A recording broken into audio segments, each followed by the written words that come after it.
Sa mga tag-usa for this morning, sa bisita, and even sa mga members na nakakaroon. Thank you ladies and men sa pagkanta. I believe na ay panawagan ang Ginoo sa inyong kinabuhi. So, katuod ko na. Now, dito magdugay because of time. Ato, abriyan ang Bible in the book of Acts, chapter 27. You have your Bible.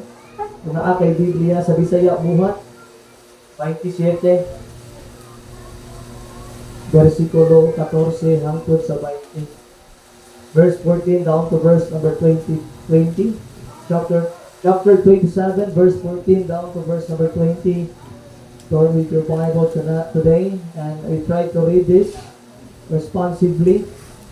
Kung naka ka sa Bisaya, pakibasa Bisaya. Kung naka sa English na Bible, basa ako sa English na Bible. If you are there, kung naka ka diyan soon, atong basahon. Chapter 27 in the book of Acts. Kamo na istorya igsuon nga si Paul na priso, unya dalon siya sa Roma. Unya samtang nagalawig sila, nagabiyahe sila, naa sila ay nasugatan nga bagyo. So that's why karon nga buntag ang atong mensahe is all about the storm in life. Sa bagyo sa kinabuhi, mga bagyo, mga unos sa atong gitawag nga kinabuhi. So tanan ta manindog please stand as we give reverend sa pulong sa Ginoo. Verse number 20, verse 14, basahon sa mga babae. Verse 15, balos ang lalaki. Verse 16, babae na po. 17, lalaki. Balos-balos ta, so on and so forth. Verse number 20, sabay ta uba sa tanan. Please share your Bible sa mga katapat na walay Bible, no? Gusto to makitaan sila ang tulong sa Ginoo. Sa verse 14, babae lang, anong restart, begin. But not long after there arose against him Verse 15, lalaki lang. And when the ship was stopped and told to bear into the wind, we let her glide. Verse 16, babae. and running under a certain island, Verse 17, lalaki. Which when they had taken up the use of understanding, girding the ship, and fearing lest we should fall into the quicksand, straight sail and so were driven. Verse 18.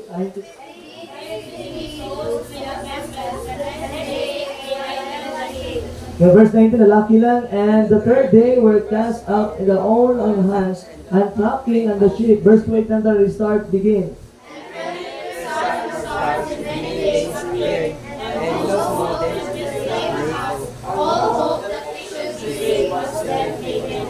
Maraming po tayo na sa Lord, once again, salamat Lord, karon nga buntag, yung maghihatag ka na mo Lord, from the works, sa matag sa mo Lord, na kasing ikaw mga uban Lord God sa mo, tabangi ang matag sa Lord, na ikaw ang mahimaya Lord God sa pagtuon sa imong pulong. I believe Lord, ato na kay purpose ng naming simbahan, dili aksidente ang naming simbahan, but base Lord, naasa mo kabalan rin karon, nga nagabitbit o kabukaton, na ay mga problema sa kinabuhi. Lord, help us to understand nga nung na ay problema. Help us to understand nga nung na mga nakikitawag ng mga pagsulay na among nagian sa among kinabuhi, Lord. Nasayod mi, Lord God, nga ikaw Ginoo, nasayod ni Ana. Wala gid ni kabalo, Lord. Tuon say naa sa matag kasing-kasing, unahuna sa imong katawhan karong nabuntag. Bala ang espiritu maglihok ka sa among kinabuhi. Help me, Lord, as a pastor na magwali, Lord God, sa imong pulong na nay kadaugan. Help me, Holy Spirit, na every word nga magawa sa akong baba, ikaw din ang mag-control sa akong itawag nga storya. Lord, pasaylo ami sa among mga sala na ay mga butang Lord, dili ikaw na himaya. Ayaw tuguti Lord, na mga sala mo babag Lord sa pagtuon sa imong pulong karon nga buntag. Lord, once again, ang ginabalik ka ng dugo, gimaya sa imong ngalan. We love you in Christ's name. Amen and amen. Please, salamat kay Igsoon this morning. Now, kung ang isura ka Igsoon mo rin ang time nga when Paul nakpan siya o napriso siya, so naay usa ka kungan nga si Paul dalon sa Roma, ipaatubang kang Caesar. So mo anong time soon nga nag-travel sila gikan sa lugar sa Jerusalem, padulong sila igsoon sa Italy sa Rome, o sa diha nga wala pa sila kaabot sa Rome igsoon na ay mga butang nga panghitabo, na ay mga panghitabo nga ilang na tagamtaman o ilang na agian. In fact, in verse number 7, verse number 7, the Bible says, and when we had sailed slowly many days, and scarce were come over against Knidos, that the wind that suffering us, and sailed under Crete over against Salmone. So naanay na ko kayo nga hangid, naanay na ko kayo nga unos, sa diha nga nag-travel sila, padulong sila sa Rome, when si Paul kauban ang mga piniriso po, gidala sila padulong sa Roma, and then the Bible says in verse number 8, and hardly passing it, came unto a place which is called the fair heavens, in the night whereunto was the city of Lycia. Verse 9, yung sa Bible, now when much time was spent, and when sailing was now dangerous, because the fast was now already past, Paul admonished them. Now remember, Exxon, sa diya kasi nagalawig na sila, gingon sa Bible diya, nagadugan ilang paglawig, nagkakuyaw na. Tungod sa hangin, tungod sa nato kayong mga balod, o niya ang mga katawan na sa barko na ulbaan na sila. Sumunod na rin tayo nga ilang makitaan. Pero si Paul, kalmado lang kayo. Kaya ganun nga tayo si Paul, he was fasting. Wala sa nagkaon na nga tayo, grabe ang iyang confident, nga mabangon ang bagyo sa iyang kinabuhi, because they were praying and fasting ang nga tayo. But verse number 10, pauni ang giingon ni Paul sa mga tao nga naasulod sa barko. Iyon sa verse 10, ang pasahon sa Bisaya, og miingon ngadto kanila, ganun ni Pablo kanila, ingon sa diya, og miingon ngadto kanila, mga sir, ako nakasabot nga kini nga biyahe maubanan sa kadaot o gapong kapildihan. Diyan si Paul, mga sir, kapalukong, ano nga itong pagbiyahe? Naagin mo kayo nga mga pagsulay, may tabong ani. Yung sa Bible diya, and yung sumpay diya, dili lamang sa karga o sa barko. Di tungod sa mga karga na sa barko, di tungod sa barko, maguba ang barko, but next for iso, makita naman doon kung sa ni Paul, verse number 10, apan usab sa atong mga kinabuhi. Now, when Paul said, nakita niya mga dagko nga hangin, dagko nga balod, sa niya, maglawig sila igsoon, si Paul, gisurihan niya mga tao nga nasa barko, na siya, mga sir, dili lang niya magproblema tarong tungod kay kanang naay mga karga sa barko o ang barko maguba.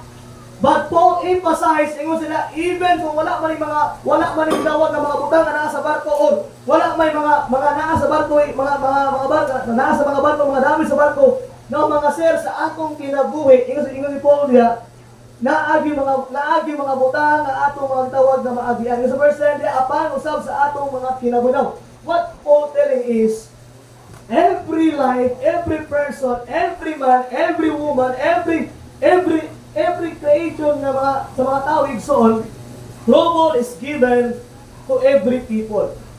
Ingon si Paul, dili sa mga butang na nasulod, but tananda mo underdog kalisod. What is unsa man ang gitawag nga kalisod, ganang mo magian nga mga problema sa kinabuhi. Storm means trouble. Storm means problems. Storm means suffering. Storm means tribulation. Storm means gitawag nga difficulties imong gitawag nga kinabuhi. And I don't know kung asa banda sa imong kinabuhi karon nga kalisod-lisod ka. Maybe there's something sa imong kinabuhi karon nga dili mawala, or maybe there's something sa imong kinabuhi karon nga wala ka nga naa sa uban. Maybe there's something sa imong kinabuhi karon nga nag-strike ang finances. Maybe na mga butang ko sa diin, nag-struggle ka sa imong kinabuhi. But I'm telling you, Paul said, tanan sa exhort is para sa mga tao. Tanan ang agig gitawag nga troubles. Tanan ang agig storm in life. That's why Paul said in the verse number 10, dili lang ni mag-trouble ang barko, dili lang mga butang sa barko, but every one of us na naagid sa barko, magkaroon tag troubles in life. Now, I'm telling you, so every people, every person will face storm in life. Ato abrang nga dali. In the book of Job. Hug. Job chapter 14 verse 1. Now, ito, kung sa pag-istorya sa Ginoo diri, may tungod sa kinabuhi sa tao. Job chapter 14 verse number 1.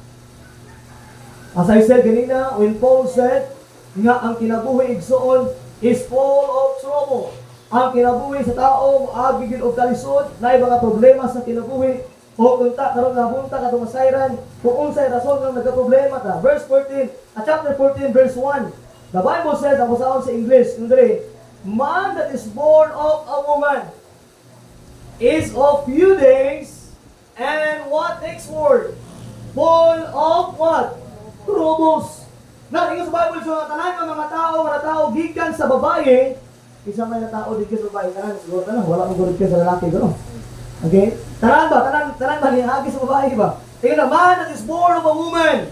The Bible says, igsoon in few days, in sa Bible and full of troubles. Now, igsoon in sa Bible, in the book of Job pa lang na siya, gingon sa Biblia, igsoon, every person na tao, gikan sa iyang inahan. Gingon sa Bible, igsoon, tananda, mupuno o kalisod. Tananda, igsoon mo, matubag mga problema sa kinabuhi. Tananda, undergo mga suffering, difficulties in life. And in fact, in every Christian igsoon, in our Christian life, it is full of suffering. Especially kung nanginabuhi ka sakto sa Ginoo. Now, dinatatuan ang verse sa Bible because of time. Dito sa Bible, kung kinsa ang nanginabuhi ang Kristo, will suffer what? Persecution. Kung kinsa ang nanginabuhi ang Kristo, will what? Will suffer. For what? For Christ's sake. Para sa kabuton sa Ginoo. So that's why every person, every people, saved or dili saved, na agyo troubles in life. That's why di ko to maluwas na juga. Kung naa na juga sa Ginoo, wa na gyud problema di ko to igsoon. I'm a pastor here. Nagalagad ko sa Ginoo. Nagawali ko sa pulong sa Ginoo, pero still na agyo problema. Dili assured na luwas ka. Dili assured na kasuhanon ka, wa na kay problema. Suffering igsoon, okay ra na suffering, okay ra na troubles. Okay lang problema, basta para sa kalayaan sa Ginoo. Amen? That is a real Christian life in our life. Number one, storm in life will come in our life. Ang storm sa kinabuhi, ang kalisod, ang problema sa kinabuhi, muabot din na sa igsoon. Tungod, number one, magdugay because of time. Number one, the storms come when we disobey the will of God. Number one, ang problema, ang kalisod sa kinabuhi, maabot na sa itong kinabuhi kung kitang tanan nag-disobey sa Ginoo. Always remember, Igsoon, always remember, ang kabubuton sa Ginoo na sa iyang pulong. This is the will of God. The will of God is the Word of God. You cannot find the will of God outside the Word of God. Amen? Di mo masabtan ang kabubuton sa Ginoo sa imong kinabuhi hangtod kung di mo tunan ang pulong sa Ginoo. Pamilaw, parents, young people, singles, even mga bata, always remember, read your Bible every day.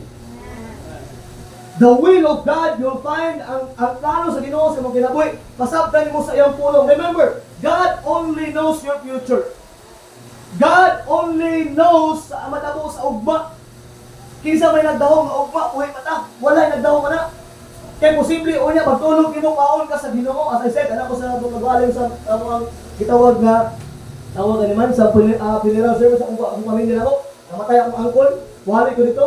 Anak ko kung kamatayan, ginamabot sa mga kinabuhi. Di, na na madalag simba ko. So, simba na patay naman tayo. Diba? If you die, in the Bible son, ang atong kinabuhi, only God can knows our future as well. We try to follow the will of God now. Tulo ng kabutan, at masakan di ka sa Biblia, unsa magbiday kabuton sa Ginoo sa atong kinabuhi. Ato unang umuton, di wala na ko ito once Wednesday, ako lang i-repeat gamay. 2 Peter chapter 3 verse 9. Una nang umuton sa Ginoo. First will. Ang una niyang plano sa tao. Okay, una nga plano sa tao. 2 Peter chapter 3 verse 9. Now, ako nagsuot. 2 Peter, we need to obey the will of God. Ba't paon sa mga obey sa kabuton sa Ginoo kung wala kabalo? Kung unsay kabuton sa Ginoo. Number 1, mo ni ang will sa Ginoo. Number 1, 2 Peter chapter 3 verse 9. Basahon na ako, tarawas ng mga mata. Now, always remember, mauli ang plano sa Ginoo sa matag usa na nato. Verse number 9, ang basahon sa Bisaya, natawa na sa English mga Biblia. The Bible says, ang Ginoo dili langay-langayan, mahitungod sa iyang saan. Martis, ang Ginoo langay-langay sa iyang promise, sama sa giisip sa pipila nga tawo. Nga pagkalangayan, apan may nantuson nga ri kanato. Dili buot nga adunay malaglag, apan ang tanan makadangat ngadto sa pagwa hinuso. Number 1 igsoon. Una nga plano sa Ginoo sa kinabuhi, una igsoon, dapat na masave. Amen? Dapat na maluwas. Dili nimo kaya pag-uli mong kinabuhi kung wala ay Ginoo sa imong kasing-kasing. Remember, sa diha nga na-save ka sa Biblia, ang Ginoo ni puyo sa imong kasing-kasing. Maabit na masayang paling kamot, mabago ka, mag-change ka. Pero tungkol sa imong mga palibot, tungkol sa imong makita, you cannot change yourself, but I believe this. Wala imposible sa Ginoo. Ang Ginoo kaya mag-uli mong kinabuhi. Pero una-una ni mong masabtan igsoon, dapat maluwas ka. Ako sa maluwas, musimba na rin, dili. Maluwas ka kung musalig ka ng Jesus Christ kung kitawag ka kasing-kasing. When you call upon the Lord, the Bible says, you are saved. Whosoever shall call upon the name of the Lord shall be saved. Sa diyan katawag ka sa Ginoo, na Ginoo sa imong mga sala, imong gidawat si Christ. The Bible says na luwas ka, ubaw ng panahon, na nakaangkon ka kang Kristo. Mauna ang first time, na imong masabtan. Kaya kung tawhanan ng igsoon mong tumanon, dili din ang patuloy mong kinabuhi. Tinuod, walay tao magpatuloy sa kinabuhi unless kung mailan niya kung kinsa ang Ginoo nga ginasaligan. I've been there before.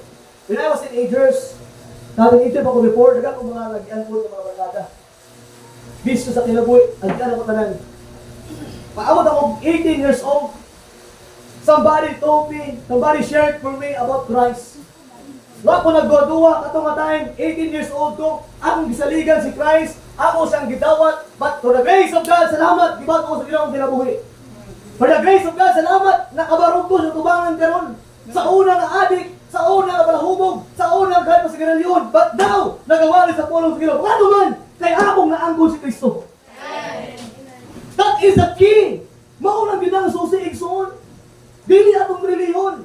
Dili atong maibinuhatan. Ang key igsoon para mahimot ang padalangin. Mabago atong kinabuhi. Walay lain kung dili si Kristo ra gyud. He can change your life. And I know, a lot of people today, nagawang kaila, mabago ang kinabuhi tungod ng Kristo. Pero ang lantaw sa uban nga tao, wala diri ninyo sila ang nabago yung kinabuhi. Kasi sa Baptist, pero inside sa igsoon sa kinabuhi, nabago na tungod kay nailhan niya ang Ginoo sa iyang kinabuhi. Now, igsoon, paminaw. Kaya imo pagdawat sa Ginoo sa Kristo, nabago yung kinabuhi, pasalamatan na. Kaya dili na ang tao gusto mabago. Pero tungod na kaya nailan mo si Kristo igsoon, ang Ginoo may nagamit na ikaw mabago ang imong kinabuhi. Paminaw, sa imong mabago okay sa mga benepisyo, imong silingan, dili. Sa imong mabago ang mga benepisyo, ikaw man gapon. Ang imong anak someday, kung maminyo, ay pilipaminyo mo ka. Maamo na panahon, igsoon, ang mga benepisyo ng pagbago, dili man lang imong mga palibot, imong girkan, pag ang imong pamilya someday. Mauna imong benepisyo, anak. As I say sa inyo, ang prinsipo sa Biblia, kung unsay itanong ko ang anihon. Dili ka pili mo tanong kung mais, ang mumunga humay. Dili pili mo tanong kung santo, ang bunga saging. Muna, yung people paminaw, kung mo tanong mag-daotahan karon, expected na, pagdako nimo, pag-adult nimo, pag-binyo nimo, imo ginangalihon. Mo ginangalikamo tagtudlo sa inyo sa pulong sa Ginoo, nga saligi si Kristo kay Mawan, maunay kabubuton sa Ginoo sa imong kinabuhi. Number 2 points, ikaduha ko kabubuton sa Ginoo. Number 1, ang plano sa Ginoo tanan tapusin. Ang sing sa Bible diya, di sa gusto nga adunay tao ma-impierno. Kung dili tanan, magdaro paghinulsol o musalig diya ng Kristo. Number 2, 1 Thessalonians 4:3. 1 Thessalonians chapter 4, verse number 3. Kung yung sa Bible igsoon, the second will, the second yung ubot ko igsoon sa Ginoo sa mong kinabuhi mauni.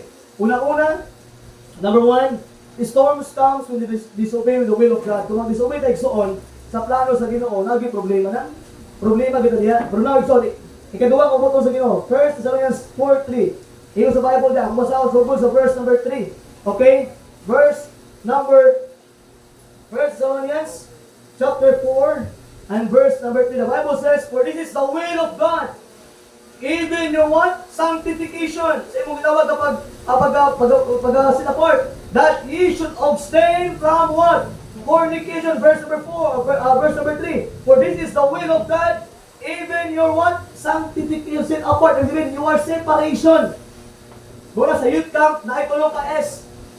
Salvation, separation, service. Sumaon na igsoon ang plano sa Ginoo sa kinabuhi. Maluwas ta, musiparay ta sa kalibutan, sa mga sala, ikatuloy igsoon, mga lagad sa Ginoo. That is the will of God in our life. That's why igsoon, always remember, in the will of God, always remember igsoon, is naka sa plano sa Ginoo. If you are in the will of God, it is not only, it is always comfortable.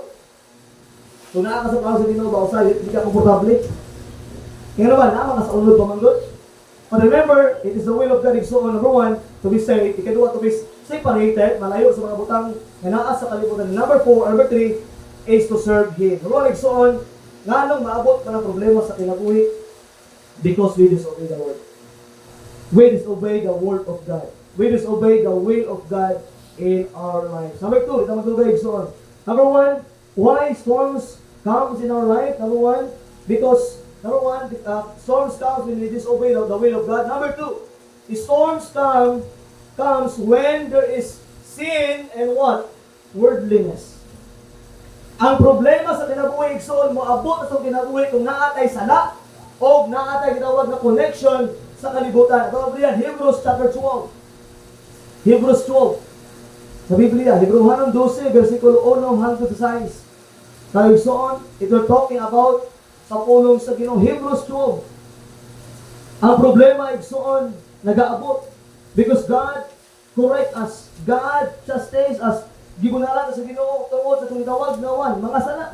Dili gusto ang Ginoo igsoon manadto ta sa gitawag ng mga sala. Verse 1, ako basahon, natawag ng mga tao. Verse 1, wherefore seeing we also are compassed about with so great a cloud of witnesses, let us lay aside every weight and the sin which doth easily beset us, and let us run with patience the race that is set before us. Verse 2, looking unto Jesus, the author and finisher of our faith, who for the joy that was set before him endured the cross, despising the shame, and is set down at the right hand of the throne of God. Verse 3, for consider him that endured such contradictions of sinners against himself, lest be we wearied and faint in your minds.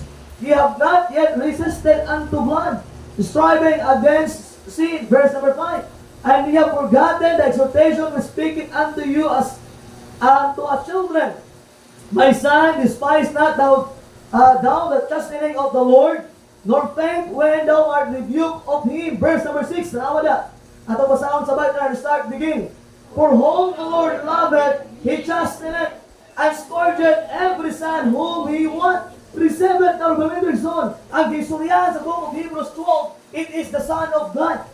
Kinsa may, those believers, those people who accept Christ as your personal Savior. Kaya sa tawag ka Sunday school class, sa diya ka naluwas ka, diyo sa Biblia, gitawag sa mo, gitawag ka nga anak sa Diyos. But as many as receive him to them, give power to become the sons of God, even to them that believe on his name. Nakamila igsoon, muna nito po. Sa diya igsoon na naluwas na, nahimot ang anak sa Ginoo, ang imong amahan karon ang Diyos. God sends His problems, God sends the storm in our lives. Lahi-lahi nga problema, ang imong mga atubang, lahi-lahi nga problems, lahi-lahi nga mabot sa mga kinabuhi, kaya nga naman, gusto na sa Ginoo, igsoon nga mahimot ang tarong. Minaw, sa atong mga Kristoan, wala kita tarong di. Usa nga kita mahimong badlungon. Ayun, sige, di ka mahimo, walay mahimong pagkakamatarong, pero we try to understand, tanan ta sipyat ba? Tanan ta masipyat, tubangan sa Ginoo. What I mean is, walay perfecto ang Kristoanon.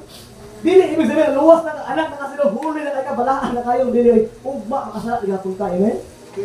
Pero remember, kaya ang sala, imong ginagawa, bayaran, di mo na. Kamulo ba kaigsoon, ang Ginoo suko, ano na sala?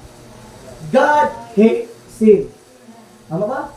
Ang kalaban sa Ginoo, dili man ang tao. Ang kalaban sa Ginoo, ang ginabuhat ka sala sa tao. Remember, ang una nga sala igsoon, mao ni mga tao nga unbeliever, ang sala nila, ang judgment, linaw nga kalayo. But even to us, if we are a son of God, kung luwas na igsoon, kung makasala ka, bayaran ka para pinaagi sa problema sa kinabuhi. Well, we wonder why, from time to time, nagalagat yung problema. Sa una-una, examine na siya. Kung nagatuman ba ka sa sa Ginoo, ikaduha, base na akay sala, ginatago. Yung people, paminaw. Ano ko sa inyo, di man ako makita ang inyong sala karon. Susuryahan ka, di mo matago sa Ginoo. Pili mo matago sa mong mama, pili mo matago sa mong papa, sa kauban sa bahay, pili mo matago sa pastor, pero sa Ginoo, di mo matago. Ang tanang sala igsuon, makita sa Diyos. Mauna ang Ginoo magpadala problema sa imong kinabuhi. Ay kapasar ha, wala kang ginitabo sa babi. Ay karon gawin ako sala. Daghan man kay kung sala ginabot. Ngano wala ka kupunali? Panginaw kasi di ka anak sa Dios. Kaya sa Biblia, dili mo muna ang Ginoo kung dili anak. Lagun ako. Di ako pwede bunala sa Pinart, ina ko anak. Kasi sa kabulong mo anak, di ko na anak, hindi ba ko anak. Di ko pwede mo bunala ang mga bata, di ko na ko anak, pero ako anak. Suryahan sila. Nagpila ka bulan na lang. Tumawag na sila. Nag-agree bulan. Kayong anak mo na po. Kasi ikaw ba? Pili mo, kasuhanan ka. Kasi pili mo, luwas ka. Unya karon napakasala ka. Nawalay bulan. Kasi di ka luwas. Kasi paluwas na ka. Kasi nga, katoo man ko Ginoo. Ang yawa ka na eh. Huwag katoo. Ang katoo mong yawa po. Tariya mo sa yawa eh. Diba, ibang tao nga sila nga, pastor, ayaw may judge. Wala, toon pinasimba, pero naan ni Diyos. Dahil, ayaw may magtama, no? Murag tama, pero ang tuod na Diyos, kasimbahan. Nalipat lang siya. Nalipat lang siya. Kaisahan lang. Nadala lang siya ulang. Remember, so always remember, every child of God, naagin na siya, chastenan. Mubuna din na siya. Ay nga naman, pamilya, ang pagbunal mo Rikson, dira, ginapakita sa Ginoo, nga naman, nga nahigugma ang Ginoo sa tuwa. Siguro ba kayo, Rikson, sa iyong gibuhat na sala, later in life, imo na marip, kunya mahimong danger in the rape. Tama ba? Wala na example. Naay mga idaran karon, naay mga idaran karon. Umutara ka sa ila. Siguro mga 60 o 50 years old sila. Nagalubog na. Dakot ang atay, dakot ang kidney, dakot ang baga, dakot ng mga ang naso sa mga organs na dakot na. Naku na. Tungkol kay bata pa lang sila. Grabe nakatay-tayo mo mga heart. Na kung bata pa kagailong ka, okay na tayo na. Kabata ka man ka, di pa na mo rin epekto ron. Pero remember, after pinakatuig, imo din ang mahalin na. Kasi you know, in son, there is something wrong kung naakas ito sa katalang mga butang. That's why we try to preserve our life. Kung naama ka sa katalang mga butang, okay, wala, hindi naman against na, kung naama ka, okay lang. But remember, it will destroy your life. Ngayon people, pamina, magbuba daw yung kinabuhi niya. Many times akong istorya sa inyo ha, if you try to sulod ka sa kanak mga butang na kung naasin ko na ikaw 1,000 or ikaw 100, before ka mo try, masigamay lang. Kaya naman, ang kanang gamay mo na hinunggan nga nung ako. Di ba anak ko sa inyo, kung ayawa agay mo tapis yung mga prisuhanon ka, kung ayawa agay mo tapis yung mga dinam sa dako, kaya kung dako, makabantay man ka, dito na sa gamay. Sa kunti lang ba? Kunti lang, kunti. Kunti lang, kunti. Container na. Di ba? Di ba? Oh. Kunti lang. Pero po sa tumoy, container na. Oh, kiss na dito. Isa ka kiss, dua ka kiss na. Amen? Ito po sa kunti lang. Amen? Katawanan for life na ito. Amen? Number 2 point, storms in life. Maabot ang problema sa matang Krisuhanon. Naman, tungod kay naisala.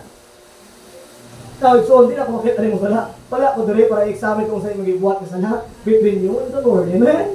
Ang Ginoo, kabalo ka na, oy. Igor ako niwali diri, igor ako nag-remind si mga ang sala. Suko, bilang Ginoo na. Kaya pagparabit, suko ang Diyos na.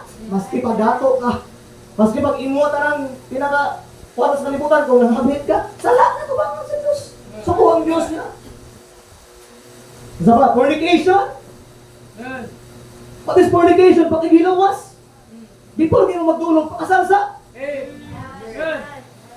Again, siya kung ginawa na, sala na tubangan sa Diyos. Abomination na tubangan sa Ginoo at fornication. Gaya ko sa sugaw ko. Tinood ba, ikaw naman, kasagaran sa batan-on karon hilig na anak. Okay na sa mga anak daan bago pa kasal. No, hilig na okay sa Ginoo. Okay na sa imuha. Pero sa Ginoo, di na okay. Wala yung blessing, di ha? Kung gusto ka maminyo, okay na anak ko, mag-uyab, kaya mo ka nang hilig na maminyo. Kung di mo gusto maminyo, ay sa mo pag-uyab. Ang advice mo ni, kung gusto ka mag-uyab, pag-bingot ayon. Ano din? Pag-bingot. Kaysa naman nga, pag-uyab ka unya, awat na panahon. Nagbulag mo, hilag-hilag ako ka. Wow na siya. Agian ang sipregaro tayo ganyan. Di ba siya ito? Dapat, kung mag-uyab, pag-bingot na yun. Amen? That's why mga anak ko, mag-uyab mo, 25, 24, kana okay na. Ang iyong mga masubukan si mo. 15 pa lang gani, di magmulutog kanon. Magpreto, pagod pa yun. Pero pa ilabon, ang gabi. Di ka nalong po, gabi niya kayo, sige, mura niya. Oo na, always remember, Rickson. Oo na na, nice na na, okay, dito magdugay. Number 3 points, dito magdugay because of time. Number 1, storm in life, nabot ang problema sa tinatungod. Kaya number 1, na ay ginaistorya na disobedience. Number 2, because sa mga sala sa kinabuhi. Number 3, storms comes when you don't listen to the messenger of God. Muna nga ginagawa sa inyo. So, kaswano, ilabay doon yung klase nga ipaadala sa Ginoo sa inyo. Kung di ka mo dala sa pagwali sa pulong sa Ginoo, that ay ka problema. Dua kapi. The first P is preaching. The second P is problem. Kung gusto nyo ka o problema, okay lang, problema sa mga, inasin mo. Kung gusto ka problema, pero gusto ka wala problema, sa wali pa lang, maminaw na. Amen? Nakakala verse sa Biblia. Ito mabilang dali. Jeremiah chapter 3 verse 15. Jeremiah chapter 3 verse 15. Jeremiah chapter 3 in the Old Testament. Nawigsoon, pasalamat ta na pastor, amen? Ako dili ko ingon nga kanang accountable sa kanilang mabutang. Remember this, be thankful for God na natin pastor. Ako pasalamat ko na natin pastor, Pastor Doug Season his family sa Mount Calvary. Pasalamat ko nga siya ang pastor. Kung siya ang nahimong bless sa kitawag na kinabuhi. Number, verse 15. Nawa, Jeremiah 3 verse 15. The Bible says, ato basahon sa part na start begin. And I will give you pastors according to my heart, which shall feed you with knowledge and understanding. Now, mamila iso na, sa kaning kapaas ba, ginahan ko ano. Gingan ang Bible says, and I will give you pastors according to my heart. Pero baka igsoon, ang mga pastor, gika na sa kasing-kasing sa Diyos. Subok lang paminawon kay inyo nagsulpot. Subok paminawon inyo nagsulpot kay mga pastor. Mga sulpot na sila. But the Bible says, ang mga pastor, gika na sa kasing-kasing sa Diyos. Kung nga kay pastor karon, pasalamati ang Ginoo. Kay kana nga tao gipadala na sa Diyos para nimo igiyahan ka. Remember this. Dili man tanan, okay now. Dili man tanan kung sa pastor uyon ka. Tinuod man. Dili mo tanan this is a report. Uyon ko, pag paminaw igsoon, always remember kana ka pastor, gipadala na sa Ginoo sa inyo.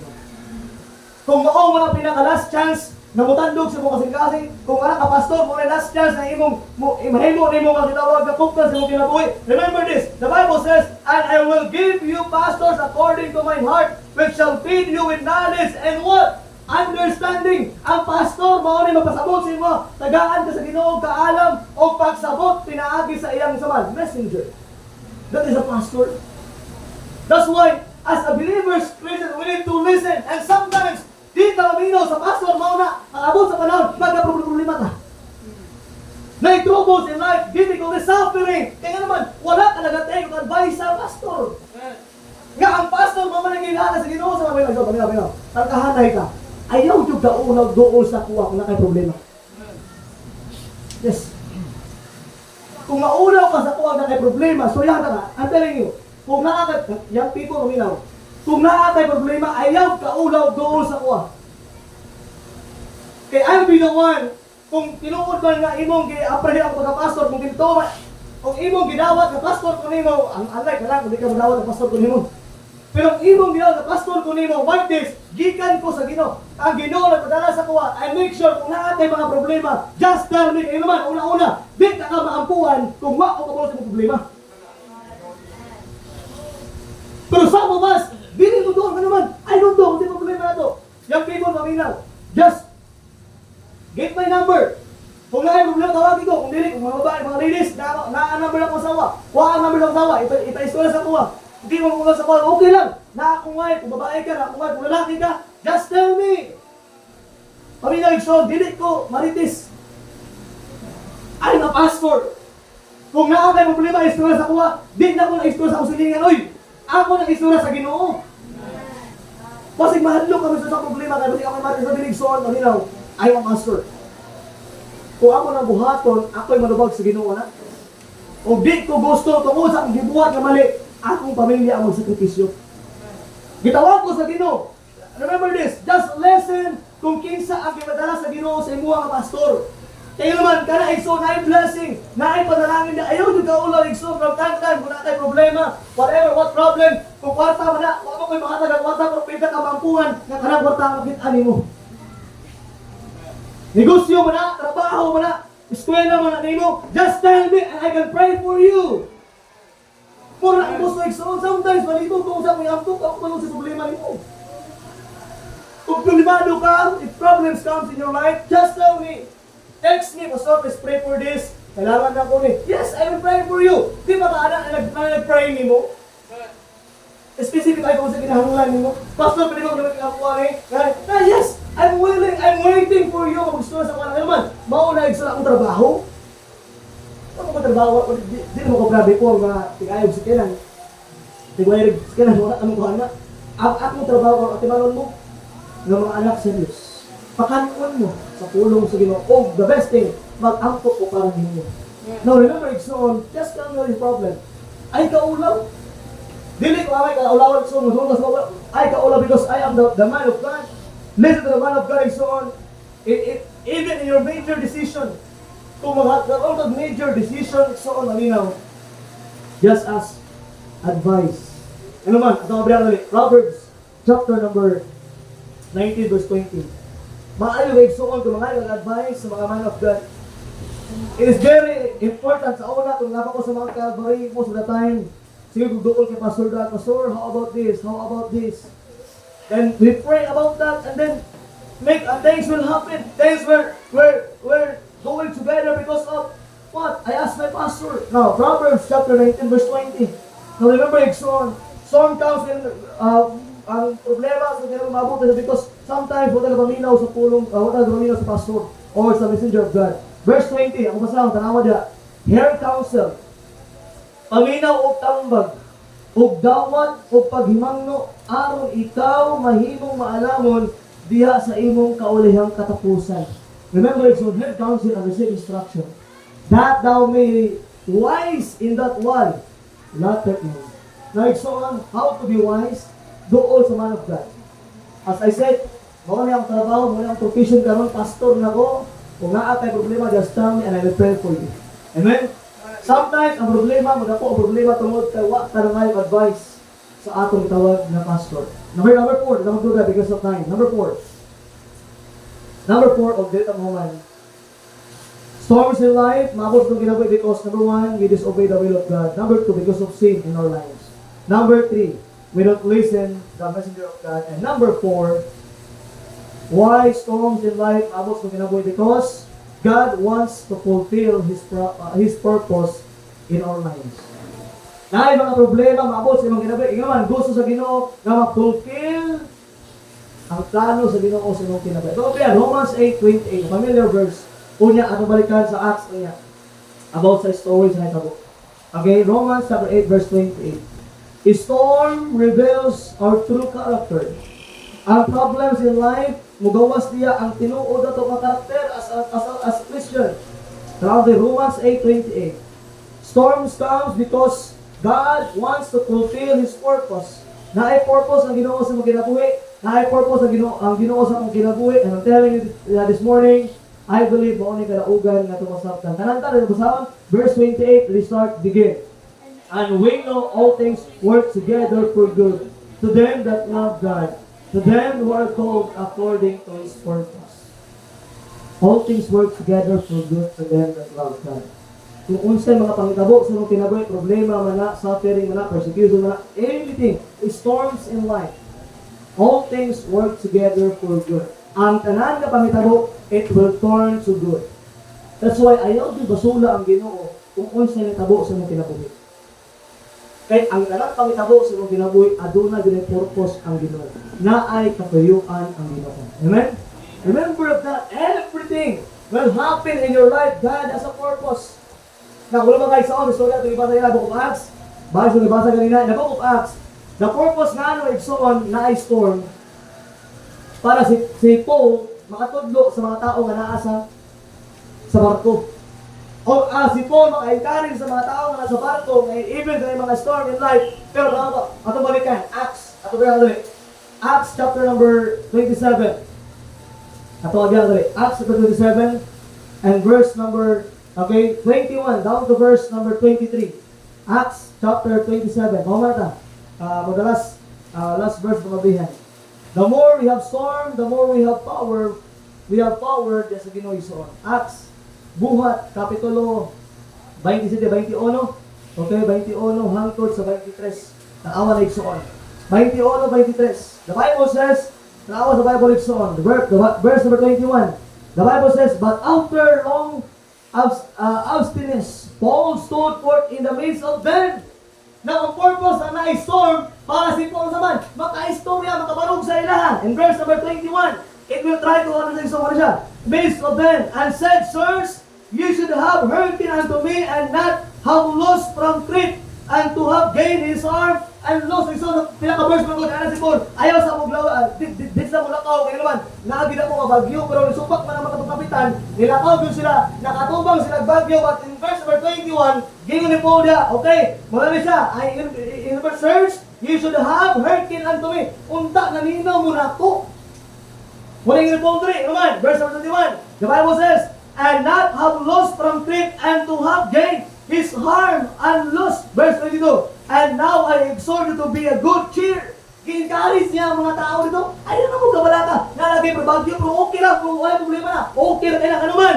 Tawa na exhort, sa ibarog ni Paul there. Verse 25, 22, for there shall be no loss of any man's life among you, but of the sheep. Si Paul exhort, grabe ang iyang desire, grabe ang iyang tawag na desire na wala di mamatay sa ila dito sulod sa barko.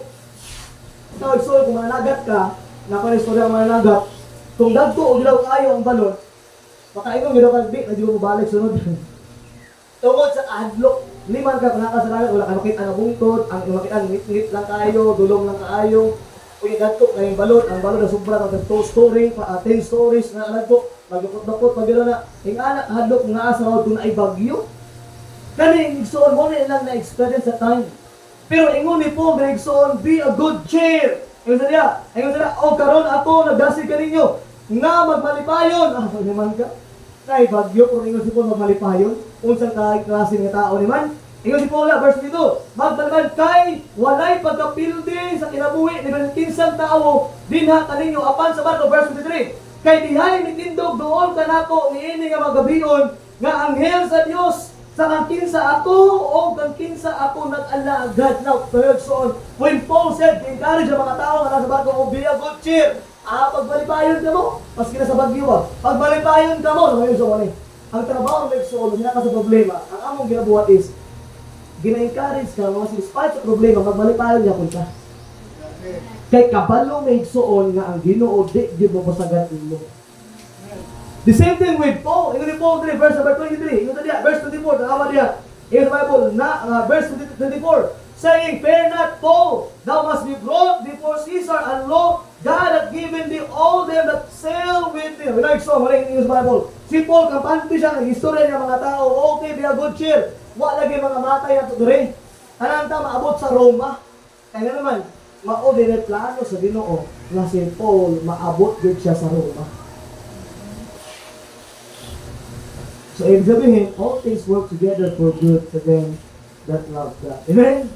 Sa diha ka na natabo sa kinabulit nila Paul, kaubot ang mga tao, mga piniriso, the Bible says, ang Ginoo adunay plano nga matubang gyud si Paul dito sa lugar sa Roma o sa usa ka hari nga mao si Caesar. That's why it's on in storm in life, always remember we disobey the will of God. Number 2, we try to have sin in our lives. And number 3, we don't listen to the messenger of God. And number 4, all things work together. Na ay purpose ang Ginoo igsoon sa kanang pangitabo sa imong gitawag na kinabuhi. For conclusion igsoon, pahaman ta. Every time you have storm in life, always examine yourselves. Maragad ni, kung luwas na ba? Kung krisohanon ka, kung naagay problema kapos mo ginabuhi, the first thing imong buhaton, examine na imong ginabuhi.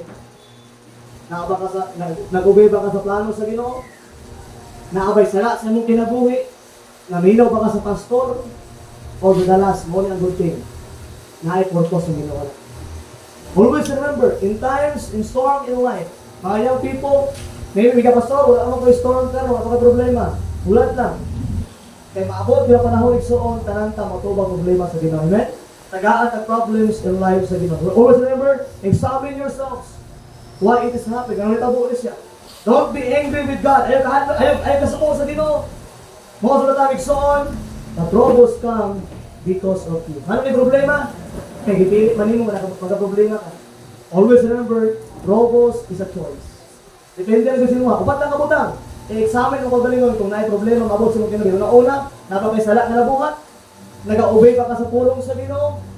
Nagapaminaw pa ka sa advice sa Ginoo, pinagi sa pastor. And number 4, unsa kay purpose sa Ginoo, ano ka problema na siya. Bago lang, naguli ni Davao. I've been praying for my relatives sa isang papa, mga Navarro family. Lugay naging panahon. Wala may nagwit, ilang ka times. pila nila katuig, I think mga 20 years or 25 years, wala kaya Surigao manggod sila, layo ka ila, Surigao ila, Barubo ila ang lugar, dito po nagpapalag ako. So dito ila lugar sa Barubo, and then, naako na punto nga namatay akong angkol. Alam ko siguro, akong gagaw, nagkilak sila, kaya manong namatay din ang papa, yana. Pero for me, akong nasabtan, ang kamatayon sa akong angkol, gigamit, para akong kaparentiyan sa akong Navarro side, maluwas. For 5 days, 5 nights, unang nagwalin, akong magulang si Payat, ikaduwa si Pax, ikatulo si Pastor Liro, itong Pastor Tadabaw. Pag-aman din night, ako nagwalin, o the last night ako nagwalin, for 5 days, so on. 5 nights, nagwalin, may tungkol sa kaluwasan. Pasalamat ko that most of my relatives accepted Christ as their personal Savior. Naipatay, na nagsubo, na namatay. Pero para sa kuha, opportunity, privilege, na masangyaw na ko ang kaluwasan sa ilang itawag na kinabuhi. Amen? Every happen in life, God has a purpose. So ayaw, i-question na ginawa ng nabuhi si Muha, Lord, kung nang man ko, Lord, examine na yung kinabuhi. Basig na isala niya, basig na kayo wala ituman sa Ginoo, or basig wala ka naminaw, or maybe na ay maayo ang purpose sa Ginoo. Nga na atay problema sa kinabuhi. Amen? Mag-aampo tayo, let's pray. Give your head bow, give your eye close. Wala maglantaw, ito ang ulo, ito ang lingkod lang. Lingkod lang ta. Ito po itong ulo, ito yung itong mata, kung karoon na buntag, let's pray. Our Heavenly Lord, once again, salamat kayo, Lord, sa nakaayos sa kong kinabuhi. Thank you, Lord, na kami nakaangkon sa kaluwasan. Lord, nahimo namin, Lord God, anak mo tungod kay we accepted Christ as personal Savior. When we call upon you, Lord, nahimo ni Lord God na nakaangkon sa kinabuhin dayon. Lord, karon nabuntag ako pag-angko. Whatever storm in life na nasa mo katawhan karon, ikaw magatabang, Lord God, sa ilaha. Help us, Lord, to realize, help us, Lord God, to examine our life. Kung sa may mga pangitabo, Lord God, sa mong kinabuhi, naagid ako ang katuyuan, Lord God. Maybe, na ay mga sala nga mong ginatago, Lord. Or maybe, Lord God, na ay mga butang na dili ka mahimaya sa mong kinabuhi. Lord, tabangin ang tausa. To bless ang ilang kasing-kasing ka mga buntag, Lord. Kagaay comfort, kagaay kalinaw, kagaay o dako kayo, Lord God, na kadaugan ang iyang mga kinabuhi. Kaya, Lord God, sa mga trabaho, negosyo, sa ilang mga pag-eskwela, Lord God, ikaw yung mga uban sa kanahan. Lord, ikaw lang yung bahala sa mga problema sa mga kinabuhi, Lord. I believe di manimawala, pero I believe wala imposible sa inyo. Ikaw Ginoo, nagatabang sa kanahan. We love you, Lord, in Christ's name. Ayun ako sa ulo, piyon sa mata, wala maglantaw. Kung mabuntag, igsoon, wala pianos playing. Wala maglantaw, every head bow, every eye close. Inapok lang yung ulo, ipiyong yung mata. Kasi nakakaliga ko, please pray for me. Una-una, Pastor, dili pa ko say, dili ko sure, Pastor, kung maabot ang kamatayon sa akong kinabuhi, maat ko sa langit. Pero igsoon, paminaw, plano na sa Ginoo, maluwas ka. Dili, aksidente, nga nakakasimbahan ka. Dili, aksidente, nakasuloy ka sa simbahan. But it is the will of God. Plano sa Ginoo sa mong kinabuhi, nga maangkon ni mong kinabuhing dayon. Now, maybe, Pastor, please pray for me. Pastor, dili ko sure kung mamatay ko, makasulod ko sa langit.